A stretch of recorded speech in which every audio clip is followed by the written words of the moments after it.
Bonsoir à toutes et à tous, je suis ravi d'être parmi vous. Nous sommes le jeudi 17 octobre. Soyez les bienvenus sur Monaco Info. Voici les titres qui seront développés. Nous nous rendrons au Burundi où la principauté a signé il y a quelques jours un accord cadre de coopération. Une délégation monégasque est actuellement sur place, menée par la ministre des Relations extérieures et de la coopération. Un nouvel outil vient d'être présenté à la presse ce matin pour mesurer les violences dans un couple et dans les relations entre jeunes. Des supports seront notamment distribués dans les collèges, les lycées ou encore par exemple au CHPG. Deux invités dans ce JT, une psychanalyste et philosophe a donné une conférence débat organisée par les rencontres philosophiques de Monaco autour du thème « C'était mieux avant », vaste sujet. Nous recevrons également une sommité du monde des mathématiques qui a obtenu dans ce domaine l'équivalent du prix Nobel, Hugo Duminil-Copin. Il était au lycée Albert Ier pour donner une conférence, on verra s'il arrivera à me faire aimer les maths. La présentation de la nouvelle édition et donc des nouveaux ouvrages du coup de cœur des lycéens organisés par la Fondation Prince-Pierre de Monaco et bien d'autres choses encore dans ce JT. Et pour commencer, nous nous rendons au cœur de l'Afrique, au Burundi. Il y a quelques jours, la principauté signait un accord cadre de coopération avec ce pays d'Afrique de l'Est. Un accord pour approfondir les relations d'amitié et de coopération entre les deux États. Dans le prolongement de cet engagement, une délégation monégasque menée par la ministre des Relations extérieures et de la coopération est actuellement au Burundi. Isabelle Béraud-Amadei évoque cette visite officielle au micro d'Émilie Rousseau. C'est dans le prolongement de mes visites que j'effectue chaque année avec la coopération internationale. Donc après la Mauritanie, le Burundi, cette semaine, qui suit donc la signature d'un accord cadre de coopération qui a été signé avec mon homologue, le ministre des Affaires étrangères, en marge du sommet de la francophonie. Et donc c'est la première visite ministérielle dans ce pays de coopération, un pays de coopération historique, puisque nous avons des projets ici depuis 2008. Et le but de cette visite, c'est effectivement de venir sur place, sur le terrain, rencontrer les acteurs de nos projets, en particulier des ONG internationales, des Nations Unies. Aujourd'hui, nous avons vu un projet de cantine scolaire qui est effectué avec le PAM, et puis aussi de voir bien évidemment les conséquences de ces projets, c'est-à-dire le sourire sur le visage des bénéficiaires. La ministre des Relations extérieures et de la coopération le mentionnait dans son interview. Le gouvernement princier veut s'appuyer sur des organisations onusiennes pour soutenir l'action de Monaco dans le pays, comme le Programme alimentaire mondial. Sur place, le gouvernement princier a réaffirmé son engagement. Le reportage de nos envoyés spéciaux, Émilie Rousseau et Olivier Bodello. Entouré par le Rwanda, la Tanzanie et la République démocratique du Congo, le Burundi est au cœur de l'Afrique. Un pays densément peuplé, un pays aux nombreuses ressources, mais aussi un pays fragilisé. Depuis 2008, la principauté intervient au Burundi, et ce dans différents domaines, la santé, l'éducation ou encore la sécurité alimentaire, des soutiens qui s'inscrivent dans les priorités nationales. Il y a bientôt 10 ans, la principauté a souhaité s'associer au Programme alimentaire mondial pour développer des cantines scolaires et ainsi assurer au moins un repas équilibré par jour aux enfants. Le Burundi possède un cadre d'orientation stratégique pour son développement, ce qu'on appelle la vision 2040, où on pense que le Burundi pourrait être un pays émergent, et la vision 2060, où on aspire à un pays développé. Et la contribution de la principauté de Monaco vient dans ce sens, de pouvoir essayer d'aider le gouvernement à toucher les livrables qui sont déclinés dans les différents cadres d'orientation stratégique de développement pour le Burundi. Face à l'enjeu, Monaco a souhaité renouveler son partenariat avec le PAM pour une durée de 3 ans, une signature qui a eu lieu, hasard du calendrier, le jour de la Journée mondiale de l'alimentation. Grâce à ce réengagement, plus de 80 000 enfants d'une centaine d'écoles de 3 provinces du pays pourront bénéficier d'un repas chaud réalisé à base d'aliments fournis par des coopératives agricoles locales. Pour nous, les cantines scolaires, c'est beaucoup plus qu'un repas. C'est un investissement dans le capital humain ici au Burundi. On voit que les enfants, ils apprennent mieux, mais aussi c'est un soutien pour les commerçants, les producteurs de cette communauté qui produisent le riz, le maïs, les champignons. On fait beaucoup d'attention pour la nutrition des enfants. Comme vous voyez, ils sont beaucoup. Même si la contribution n'est pas énorme, elle est catholique. Et on sait que 1 sur 4 élèves se nourrissent grâce à Monaco. Lors de cette journée sur le terrain, la délégation monégasque menée par Isabelle Béraud-Amadei s'est rendue également au consulat de Monaco pour marquer cette première visite de niveau ministériel au Burundi. C'est un signe fort qui montre que les relations entre le Burundi et la principauté de Monaco vont se développer davantage. Elles étaient déjà très bonnes parce que la principauté de Monaco soutient beaucoup de projets au Burundi depuis longue date. Et maintenant, avec la signature de l'accord cadre et la visite officielle de la ministre des Relations extérieures et de la coopération de Monaco, ça devient encore plus important et ça rapproche davantage les deux pays. Et ces projets, la ministre des Relations extérieures et de la coopération va pouvoir les découvrir au fur et à mesure de sa visite au Burundi. Elle se rendra notamment dans le centre du pays, mais aussi à la frontière du Rwanda pour rencontrer les partenaires, suivre également les programmes soutenus par des organisations de solidarité internationale de Monaco et ainsi valoriser l'action de la principauté en faveur des populations vulnérables. Dans le volet diplomatique, sachez que 4 nouvelles lettres de créance ont été déposées ce jeudi matin au souverain au palais. Les ambassadeurs de Chypre, du Sri Lanka, du Cambodge et de l'Éthiopie ont donc remis leurs lettres de créance. Un nouvel outil pour mesurer les violences dans un couple et dans les relations entre jeunes a été présenté ce matin à l'occasion d'une conférence de presse. Cet outil est mis en place par le Comité pour la promotion et la protection des droits des femmes en collaboration avec la DAS et la DENJS. Alors quelle est l'utilité et comment ça se traduit concrètement? Les éléments de réponse dans ce reportage de Christina Petit-Homel et Camille Caloni. Il s'agit d'un outil de prévention et de prise de conscience sur le sujet des violences. Un nouveau support facile, simple d'utilisation. 20 000 supports ont été édités en format de poche, tous écrits en français et en anglais pour être compris de tous et pour sensibiliser un maximum de personnes. Un outil très parlant également puisqu'il représente les degrés de violence dans les relations de couple, que ce soit entre adultes ou entre jeunes. C'était important que pour des adultes, on ait un support dédié pour se rendre compte que parfois on peut être dans une situation qui est toxique, mais on n'en a pas toujours conscience. Et c'est vraiment le but de cet outil, c'est vraiment la prise de conscience. Et après, derrière, s'il y a une prise de conscience, on peut mieux traiter le sujet des violences avec l'aide de professionnels, par exemple. Le support sera disponible auprès de tous les professionnels qui accueillent et prennent en charge des victimes de violences. Donc, au niveau des services sociaux du gouvernement, à la DASO, à la Sûreté publique, au CHPG. On le trouvera également à la VIP, l'association d'aide aux victimes d'infractions pénales, et puis au palais de justice. Puis on l'a proposé aussi à l'ordre des avocats, donc j'espère qu'ils s'en feront également l'écho. Face à la montée de la violence, que ce soit dans le cercle intime ou dans les écoles, des échanges et des réflexions entre les services ont permis l'évaluation de cette échelle. Un nouvel outil qui permettra donc de mesurer les degrés des violences, que ce soit au sein des couples ou dans le cercle amical ou amoureux pour les jeunes. Un outil essentiel pour la DASO habituée à accueillir, écouter et évaluer les adolescents. C'est capital. Je pense qu'on est dans une société où de plus en plus on parle de violence, que ce soit intrafamilial. On se rend compte de plus en plus qu'on a des enfants et des adolescents qui vivent dans un climat où voilà, il y a de la violence psychologique, de la violence physique au sein même des deux parents. Et on se rend compte aussi que ces enfants-là sont victimes. Donc c'est vrai qu'avec ce qui se passe au niveau du harcèlement, ce qui se passe maintenant au niveau des violences, nous c'était capital d'avoir vraiment un outil sur lequel on pouvait s'appuyer. Parce qu'on est dans une société où on a de plus en plus de jeunes qui se retrouvent déjà dans des situations compliquées, en termes d'adolescence, rentrer au collège ou rentrer au lycée. On pense que c'est une précaution qu'on doit avoir tous, et nos jeunes, notamment, effectivement, sont confrontés systématiquement, que ce soit au milieu scolaire, que ce soit dans le bus, que ce soit dans les relations qu'ils ont avec leurs camarades. Donc oui, c'était important, effectivement, de pouvoir en parler, parce que ça fait partie de leur vie au quotidien. Le 25 novembre prochain se tiendra la journée contre les violences.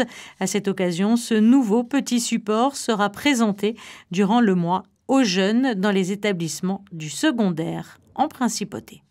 Sans transition, la Roca Team s'est inclinée mercredi soir en Espagne face au Barça. C'est la première défaite en 3 rencontres en Euroleague. Les Barcelonais ont dominé la partie de bout en bout pour finir 86-71. Prochaine rencontre européenne pour Monaco ce vendredi à Gaston Médecin, 19h face au Virtus de Bologne, dernier du classement. Le même jour, ce vendredi donc en football, la SMFC reçoit Lille au stade Louis II également. Match comptant pour la 8e journée du championnat de Ligue 1. Une rencontre très importante entre 2 clubs qui jouent la Champions League. D'un côté, Monaco en tête du classement du championnat de France face au 5e. Une conférence de presse d'avant-match vient d'avoir lieu. Je vous propose d'écouter les réactions. On voit que c'est une équipe qui débute bien le championnat. Voilà, aujourd'hui on est devant. Mais ce n'est pas une fin en soi. Et on espère que voilà, on va continuer à faire ce qu'on est en train de faire depuis le début. Je pense que c'est intéressant. Maintenant, je pense que pour parler de titres, pour moi, c'est un peu trop tôt.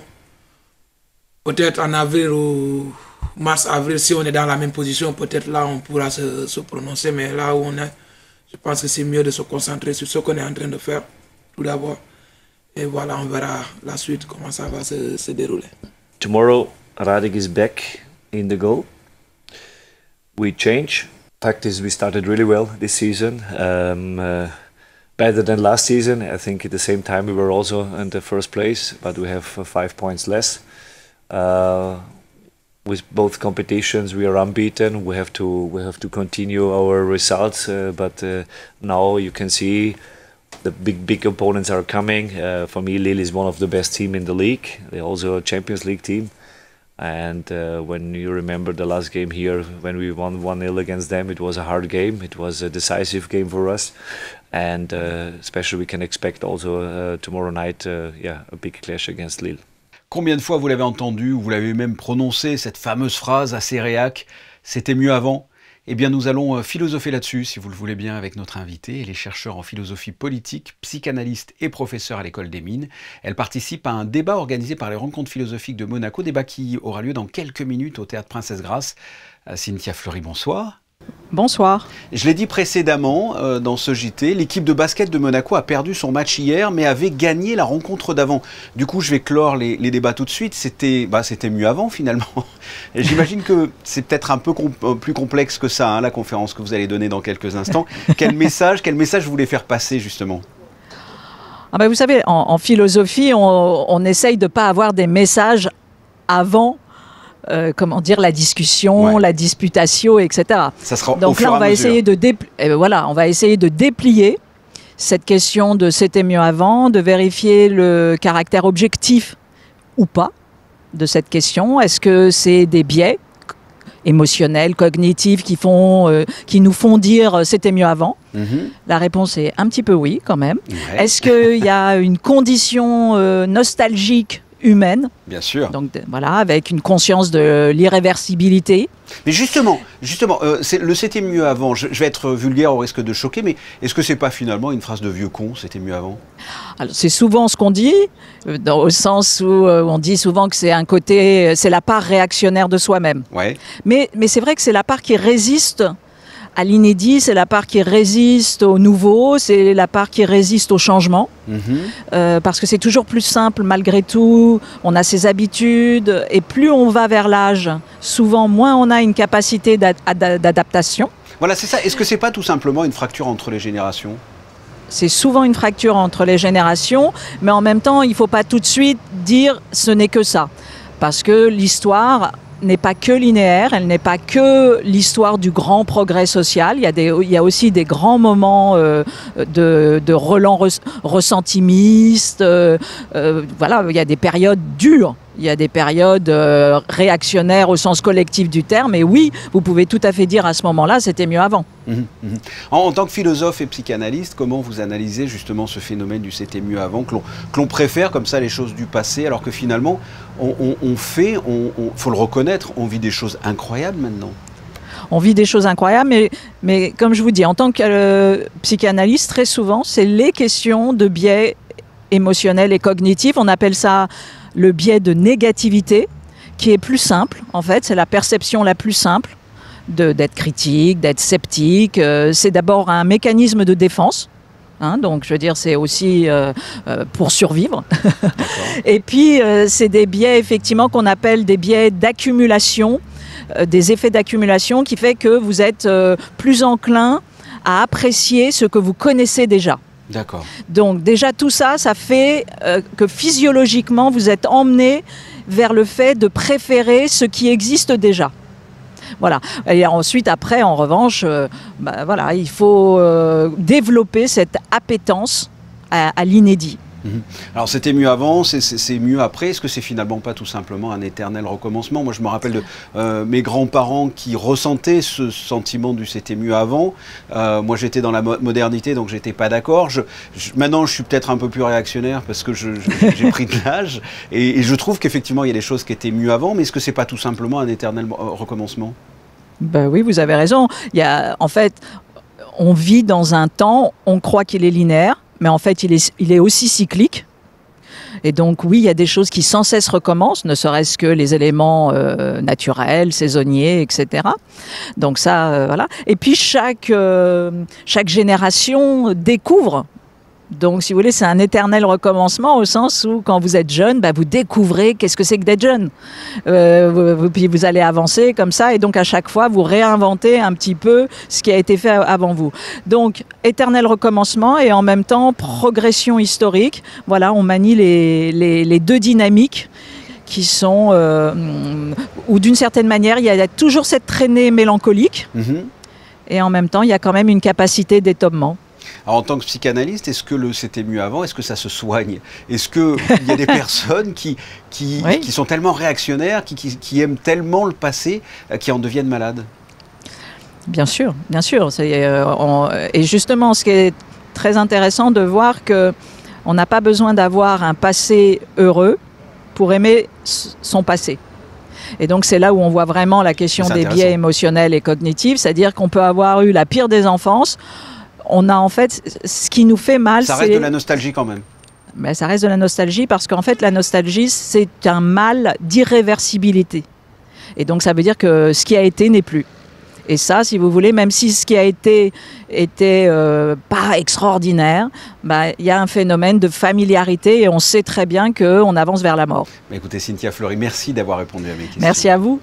Le coup de cœur des lycéens a été officiellement lancé ce mercredi au lycée Albert Ier par la Fondation Prince-Pierre. Une nouvelle édition qui va une fois de plus permettre aux jeunes lecteurs de découvrir de nouveaux ouvrages. Le reportage de Christina Thomel et Alexandra Marangoni. 7 romans en lice cette année, tous écrits par de jeunes auteurs puisqu'il s'agit de premiers romans, des livres que liront des élèves issus de classes de seconde du lycée Régnier III et du lycée Albert Ier. Au programme, Danse avec tes chaînes de Anaëlle Jonat, une fiction qui se déroule sur l'île de la Réunion, Le Bouzouk de Marie Kelbert, l'histoire d'un chien et d'une vieille dame qui se déroule en Bretagne, Tornade de Simon Fichet, le récit d'un chasseur de tornades aux États-Unis. Un père sur le banc de Damien Lecamp retrace l'histoire d'un père dont le fils est enlevé par la mère. Fracture de Lidwin van Lancker. Comme l'indique son nom, le titre parle bien sûr de fracture, qu'elle soit sociale, financière ou économique. La poète aux mains noires d'Ingrid Glowacki, la vie d'une femme potier née d'un couple illégitime et qui a des dons pour la sculpture. Et puis pour finir, Après la brume de Estelle Rochitelli, une fiction dans laquelle une petite fille disparaît au large de la Bretagne sur une petite île où il y a un phare.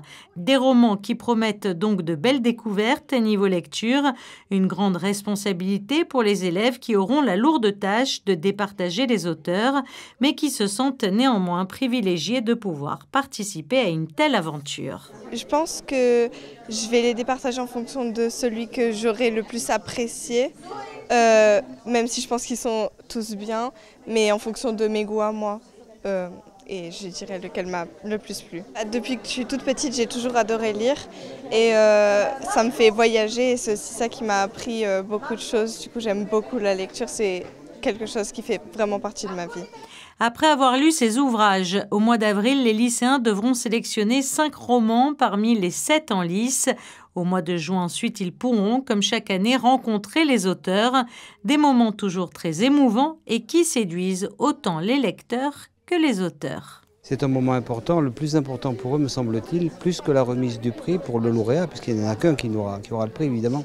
C'est la rencontre avec les élèves au mois de mai, qui est un moment intense et qui leur apporte énormément de retours. Ce sont des jeunes auteurs, ils n'ont pas encore été lus ou très peu. Ils ont eu très peu de retours du public et le premier retour direct, ce sont des jeunes gens et des jeunes filles. D'autant plus important que déjà la différence d'âge est assez faible avec certains auteurs et puis surtout les jeunes qui sont là aujourd'hui, ce sont les lecteurs de demain. Une expérience qui prendra fin à la rentrée 2025-2026. Les lycéens devront voter pour leur auteur préféré et l'ouvrage qui les aura le plus séduits durant le mois de septembre.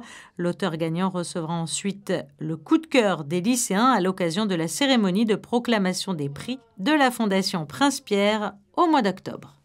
On reste dans le domaine éducatif avec une sommité du monde des mathématiques. Il a obtenu l'équivalent du prix Nobel des maths, le prix Fields, et il est à Monaco aujourd'hui. Il a rencontré des élèves du lycée Albert Ier et de l'Institut FANB, des classes de terminale et première spécialité mathématiques, ainsi que des professeurs lors d'une conférence.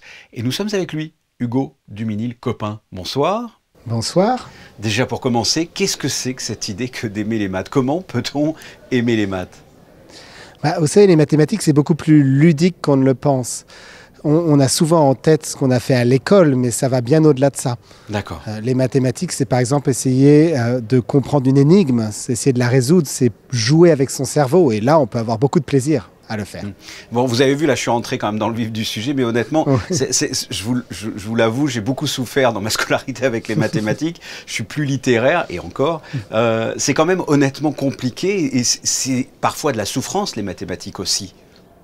Mais je pense que c'est la façon dont on le perçoit. Mais en fait, un apprentissage, comme toujours, c'est difficile, c'est lent. Et on avance peu à peu, et plus on progresse, plus aussi on a du plaisir à faire ce qu'on fait. Apprendre la lecture, c'est pas facile. Beaucoup d'enfants ont des difficultés en CP à apprendre la lecture. Mais la différence avec les mathématiques, c'est qu'on projette, la société projette que tout le monde va finir par y arriver. Tandis que les mathématiques, il y a cette idée, oh là là, c'est dur, mais en fait, comme tous les apprentissages. Et comment peut-on transmettre l'amour des mathématiques de façon ludique à des élèves qui ne sont pas forcément matheux? Alors, je vais vous dire, déjà, la première chose, il faut arrêter de dire matheux et littéraire. D'accord. Je veux dire, moi, j'adore la lecture, je suis un fan de sport, je suis ni sportif, ni littéraire, ni mathématicien. Je suis juste un individu qui a des passions, etc. Et c'est le cas de tout le monde.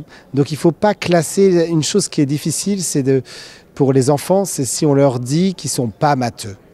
Tout le monde est matheux, tout le monde sait, les enfants, ils ont un appétit pour les mathématiques, ils adorent compter. Tous les enfants essayent de compter le plus loin possible quand ils sont jeunes.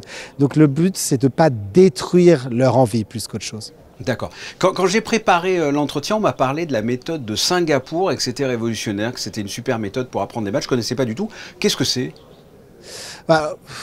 Alors c'est assez marrant parce que je discutais avec le président de Singapour qui ne savait pas non plus comment répondre, donc je me sens un petit peu moins gêné. Non, ce à quoi on réfère comme méthode de Singapour, souvent c'est une méthode où ça va être un peu plus concret. On va essayer de faire émerger les concepts mathématiques, les fameuses abstractions, à partir de choses beaucoup plus concrètes. On va manipuler des objets, ensuite on va essayer de comprendre le lien entre les différents objets, qu'est-ce qui les réunit, pour essayer de faire émerger ces concepts mathématiques. Donc pour l'enfant, finalement, l'abstraction devient beaucoup plus accessible. Et quand vous êtes face à un élève qui a du mal, qui n'est pas doué, qui ne comprend rien, est-ce que vous le laissez de côté? Comment vous faites? Même si vous avez, vous, des élèves qui sont déjà intéressés par les maths à la base. Oui, mais en fait, on retrouve les mêmes difficultés. À tous les niveaux, il y a des élèves qui sont en difficulté. Souvent, j'essaye de leur expliquer que les choses vont prendre du temps. C'est normal que ça prenne du temps en mathématiques parce que d'un certain point de vue, quand vous apprenez des mathématiques, vous êtes un petit peu en train de reconfigurer votre cerveau en fait. C'est une des choses qui différencie l'humain des animaux, c'est cette capacité à compter, à dire que 11 c'est plus petit que 12. Ça c'est quelque chose qui pour l'ensemble des animaux est impossible en fait. C'est flou 11, 12. Donc tout ça pour dire qu'on transforme notre cerveau quand on apprend des mathématiques, on apprend de nouveaux outils mentaux, si vous voulez, et ça prend du temps. Et puis parfois, même si ça prend plus de temps pour vous que pour quelqu'un d'autre, ça ne veut pas dire que vous êtes moins bon, parce que l'important, c'est le résultat final, c'est qu'à la fin, vous ayez compris. Si j'ai bien compris, en fait, un mathématicien doit être patient avant tout, alors. Exactement, la patience, c'est vraiment ce qui vous permettra d'aller loin en mathématiques. C'est par petits pas qu'on progresse. L'intuition mathématique, ça progresse.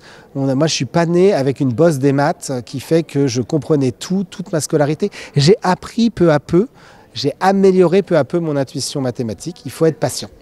Et quel message, justement, vous voulez faire passer aux élèves aujourd'hui à Monaco? C'est celui-là, c'est la patience? Je pense que c'est la chose la plus fondamentale, c'est la patience. Pour s'améliorer, il faut corriger ses erreurs. La correction d'erreurs, c'est quelque chose de très important. C'est d'ailleurs quelque chose qui est évident quand vous faites du sport, par exemple. Si vous pensez à Mbappé, oui. Il ne s'est pas réveillé un jour à 3 ans et demi en sachant jongler ou à 5 ans en sachant dribbler tout le reste de la classe. Il a progressé, il a bossé. Il avait des aptitudes, peut-être dans son cas, qui étaient exceptionnelles, mais ça, c'est la différence entre le meilleur joueur du monde et puis quelqu'un qui ferait du foot le dimanche pour s'amuser. Mais tout le monde peut faire du foot si il accepte le fait qu'il va devoir s'exercer, progresser, etc. Faut faire la même chose avec les maths. C'est exactement la même façon d'apprendre. Je vais montrer cet entretien à ma fille, comme ça, qui des fois bute un peu. Ça lui fera peut-être du bien d'écouter que tout le monde peut y arriver. À quel moment vous-même, vous êtes dit que les mathématiques, ça serait votre vie et pourquoi? Figurez-vous qu'en fait, ça a été très tard. C'était en première. Et c'est parce que je me suis totalement planté. Je me suis retrouvé avant-dernier de ma classe. Et c'était la première fois que je vais vraiment le montrer à ma fille, alors. C'était la première fois que j'ai eu une véritable difficulté en mathématiques. Et donc, j'ai dû travailler. Et puisque je faisais beaucoup de sport, mon père était prof de sport, ma mère était danseuse, donc je vivais plutôt dans une famille qui était tournée sur le corps. Et donc, j'avais appris à apprendre en sport. Et j'ai juste transféré cette connaissance à l'apprentissage des maths. Et en fait, il s'est trouvé que ça a marché incroyablement bien, que j'ai progressé très très vite. Et je me suis retrouvé premier de ma classe et j'ai adoré les maths, etc. Mais c'est venu d'un échec. Allez, Hugo Dumini, le copain, vous m'avez réconcilié avec les maths. Merci d'avoir répondu à ma question. Merci à vous. Bonne journée. Voici. Cette semaine, le Théâtre des Muses met Marcel Pagnol à l'honneur. Pour l'occasion, une projection exceptionnelle, celle du film du spectacle Jules et Marcel, avec Michel Galabru et Philippe Cobert. Ce dernier était présent à l'une des projections, rencontre signée Alban Gingembre et Hugo Comassa. C'est l'histoire de l'écrivain Marcel Pagnol et de celui qui est devenu son interprète fétiche, Jules-Auguste Murer. Le spectacle retrace les correspondances échangées entre les deux hommes tout au long de leur vie, témoignage d'un lien fort entre deux artistes. C'est une relation tempétueuse, c'est une relation d'amour filial, c'est une relation artistique énorme, hors norme. Ces deux hommes s'aimaient et quand on aime quelqu'un, on lui dit ce que l'on pense et parfois ils se sont dit des choses terribles. Avec Michel Galabru dans le rôle de Rému et Philippe Cobert en Marcel Pagnol, c'est une amitié hors pair incarnée par un duo hors pair. J'étais mort de peur parce que jouer à côté de Michel Galabru, j'allais dire je vous le souhaite pas. Si, je vous le souhaite, mais au bout d'un moment. Non, j'étais très impressionné, j'avais énormément le trac d'être à la hauteur, même si je savais que j'étais là pour lui donner la réplique, un peu quand même. J'avais vraiment... mais peu à peu, ça s'est fait. Peu à peu, j'ai réussi à dépasser ma timidité, grâce à lui d'ailleurs. C'était quelqu'un d'extrêmement généreux.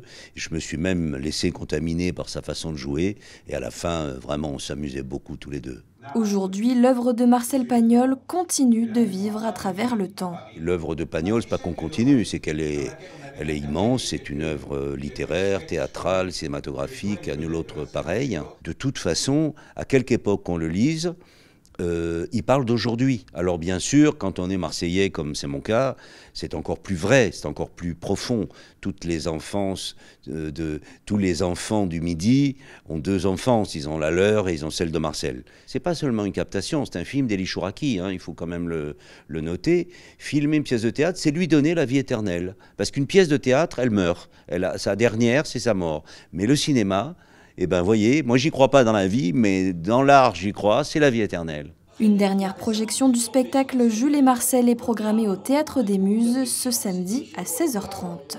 Un rover lunaire est actuellement exposé sur le stand Venturi à l'occasion du 75e Congrès international d'astronautique de Milan. Ce rover est programmé pour faire face aux conditions environnementales extrêmes que l'on trouve sur la Lune et sur Mars. Ses roues hyper déformables et ses batteries peuvent résister à des variations de température de plus de 300 degrés et jusqu'à moins 180 degrés. Ce prototype, sous le nom de Flip, est conçu pour répondre au nombre croissant d'entreprises et d'organisations scientifiques internationales qui s'intéressent de plus en plus à la Lune.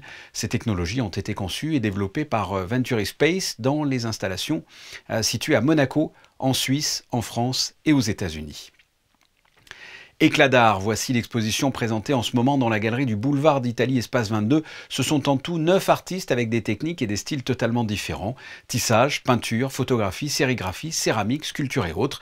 Une exposition en couleur et en lumière à découvrir jusqu'au 26 octobre à l'Espace 22. Avant de clore cette édition, le point sur vos prévisions météo avec Alban Gingembre. Bonsoir Alban, alors que nous sommes en alerte rouge, va-t-il y avoir une amélioration pour demain ? Bonsoir Fabien, bonsoir à tous. Après un début de journée sous la pluie en principauté, l'instabilité diminuera nettement. De faibles averses sont attendues mais plus rares. En bref, ce n'est pas un ciel lumineux qui nous attend pour la journée de demain.